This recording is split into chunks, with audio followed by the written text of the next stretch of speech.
Hello, everyone. This is Rusty Bradshaw, and I'm here to tell you that there is no football joy in this house, as I've been hearing all this talk about what's going on in the UFL. Now, those who know me know I'm a huge football fan, and those who really know me know that I have been really thrilled when there have been spring leagues, because that means there's football all year round. Now, after 4 years of spring league, with the USFL came back 4 years ago, then had a second season in competition with the XFL, then the two leagues merged, had 2 seasons. Now we're hearing all kinds of talk about relocating 4 franchises in the league.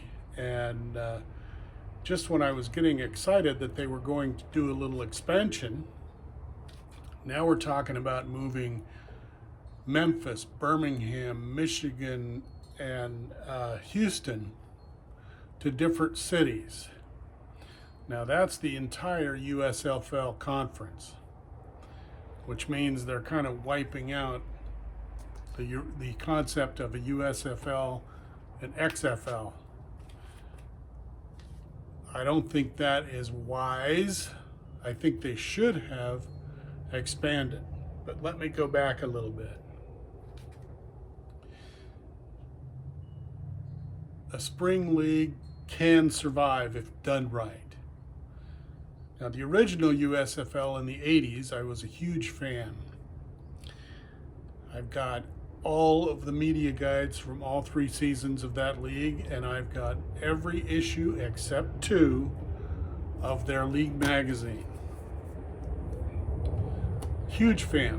When in the 3rd season, when the team was in Portland, when the Breakers were in Portland, I got to be on the field for 7 of their 9 home games. So that really excited me. And then the league folded. And I'm not going to tell you what I think happened. We'll wait while they pass overhead.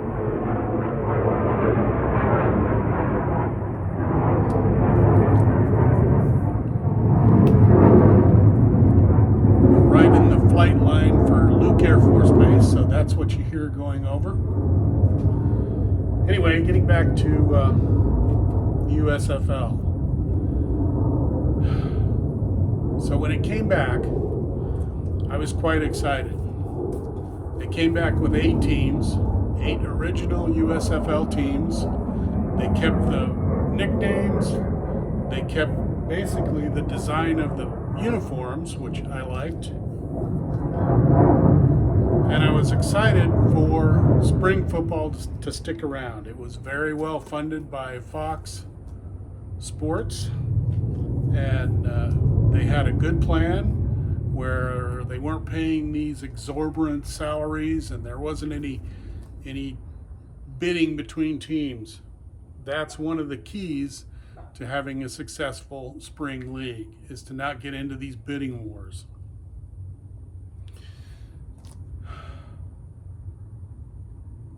One of the things that they did because of the COVID pandemic, so-called pandemic, was have a hub in that first year where all players lived and practiced.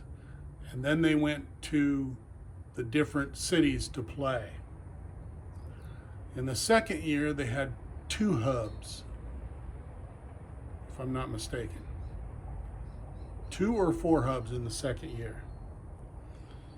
They continued in these next 2 years to have a hub in Arlington, Texas. That's one of their big mistakes. If you're going to have a successful team and a successful league, you've got to get the players, the staff in the city in which they play. Those players and staff have to be out in the community to build a bond with that community. They haven't done that. From what all I've read and heard also, they haven't done a whole lot of marketing aside from the commercials on Fox Network. And you can't get people out to the stadiums without that marketing. I don't care how low the ticket prices are. And they were low in the USFL and the UFL. And I told my wife, if they located a team here in Arizona, in the Metro Phoenix area, we'd get season tickets because they were that low. And I can't understand why people weren't going with ticket prices that low.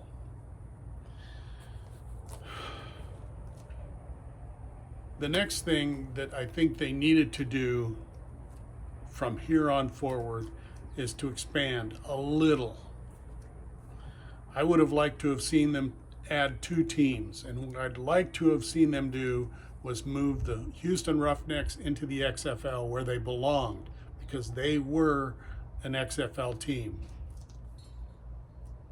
And then they should have added 2 teams into the USFL conference.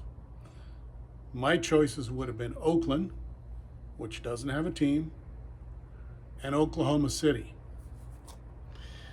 Now, talk that I've heard, I also would have liked to have seen them increase the season by 2 games. So we have a 12-game season. What I've also heard is that the only way a spring league is going to survive or have a chance to survive is to locate in smaller market cities, certainly ones that don't already have professional teams. There is some merit to that, and that's why I would like to have seen Oakland and Oklahoma City added, because they don't have professional football teams. But if this league is going to survive, and I would really like it to survive,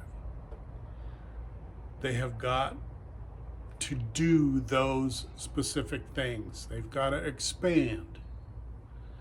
And they absolutely have to get their players and staff into the cities where the teams are located.